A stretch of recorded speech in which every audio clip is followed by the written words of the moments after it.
Nigeria would require an additional 20 or 40 million jobs between 2010 and 2030 to reduce poverty and improve inclusive growth. And that's coming from the country manager of the International Finance Corporation, Mrs. Eme Esenlo, at the inaugural meeting of the Secretaries to State Governments of APC states in Lagos. While acknowledging the efforts of the federal government in job creation, Mrs. Esenlo advises state governments to engage in more partnership with the private sector in this regard.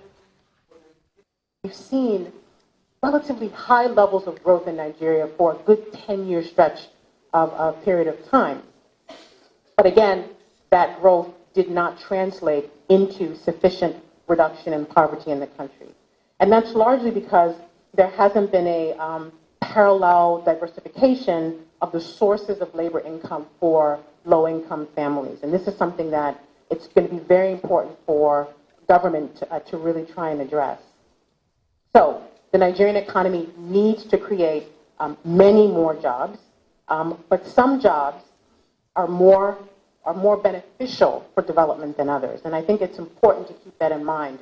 Oftentimes we hear statistics about Nigeria's unemployment, and they range from 6%, which is sort of the official unemployment, to a much higher number in the 20s.